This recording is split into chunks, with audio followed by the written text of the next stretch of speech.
Le contenu, ça passe par des mots-clés. Mais les mots-clés, ça fait peur, on ne se sent pas à l'aise, on se dit « Ah, pourquoi est-ce que je dois me forcer à utiliser ces mots-là? J'aimerais plus rédiger quelque chose qui me fait plaisir à moi. » Ou « J'aimerais ne pas rédiger. » Posez-vous la question, est-ce que mon temps est bien passé à rédiger les fiches produits parce que je connais bien mes produits, je réponds à toutes les questions des clients? Est-ce que j'aurais honte qu'on voit mes contenus parce que ce n'est vraiment pas ma force? Par exemple, moi, je sais très bien rédiger. Si vous me demandez de faire un effort de design, surtout de web design, c'est abominable. Je dois demander de l'aide. Pour vous, posez-vous cette question-là aussi. Puis cette aide-là, peut-être que c'est quelqu'un dans votre équipe, ou peut-être que c'est un mélange entre quelqu'un dans votre équipe et les retours de vos clients en ligne. La première étape pour s'inspirer des mots-clés, ce n'est pas nécessairement d'aller dans Google, c'est de demander à vos clients comment est-ce que vous décririez ce produit-là? Si l'équipe d'Annie 50 souhaitait aller sur les réseaux sociaux et dire « Cette robe-là, pour celles qui l'ont achetée ou qui l'aiment », comment est-ce que vous décririez ça? Quels sont les mots que vous taperiez dans Google pour trouver ça? Vous allez voir comment est-ce que les gens pensent à vos produits. Il y a beaucoup d'intentions de recherche. Et quand on parle de mots-clés, je veux dédramatiser la situation. Le but, c'est de savoir comment est-ce que les gens pensent à vos produits. Donc si par exemple nous parlons d'une robe, est-ce que c'est une robe pour un anniversaire, pour un party de Noël, pour le travail?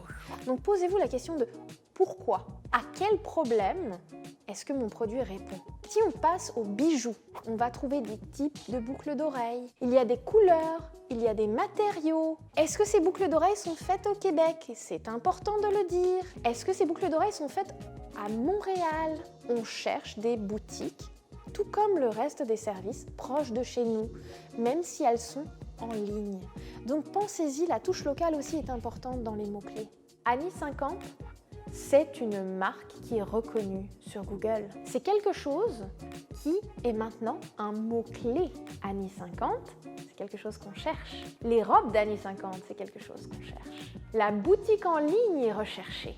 Ça aussi, c'est un mot-clé avec un volume de recherche où on a plusieurs dizaines, je ne vais pas donner tous les détails de la stratégie quand même, mais on a quand même plusieurs dizaines de gens qui cherchent chacun de ces mots-là par mois dans Google. Ça garantit que vous avez réussi à générer de la demande au-delà du SEO pur, au-delà de répondre à des mots-clés très spécifiques.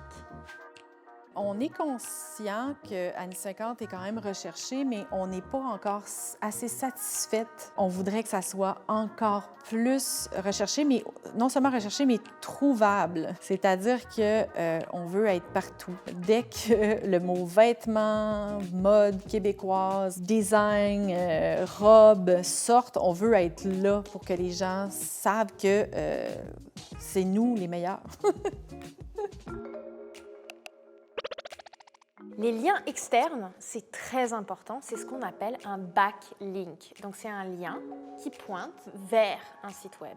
Donc c'est ce qu'on appelle en français un lien entrant. Un lien interne, c'est ce qu'on appelle du maillage interne. Il y a plusieurs avantages à prendre le temps de faire des liens internes et externes. Les liens externes vont vous donner de la crédibilité au niveau local ou dans votre industrie. Obtenir des liens externes, ça a un impact plus fort, plus rapide que l'on voit. Donc par exemple, pour un artisan, ça serait les marchés, ça serait d'autres artisans, ça serait des blogs qui parlent des types de produits qui sont vendus par ces artisans-là ou des blogs régionaux ou les médias traditionnels qui sont en ligne. Ce sont d'excellentes sources de liens qui vont valider au moteur de recherche que votre marque est légitime et mérite d'être montrée dans une bonne position au sein des résultats de recherche. On pourrait penser que les liens internes ne sont pas aussi importants. Ce n'est pas un vote de confiance de quelqu'un d'autre qui dit que votre marque est légitime. Ce n'est pas le cas.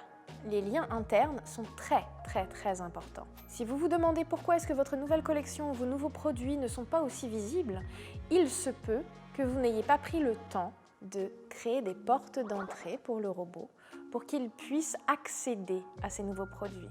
Donc mon conseil serait de passer dans votre boutique et de vous dire « J'envoie un message concret à Google. Moi, j'aime ces produits-là en priorité. J'aimerais que tu prêtes attention à ces produits-là, je te le signale, ce sont mes chouchous. » Il faut faire un effort concret de faire pointer des liens de vos pages les plus populaires vers les pages que vous voulez renforcer, vers les pages auxquels vous voulez donner un petit peu d'amour.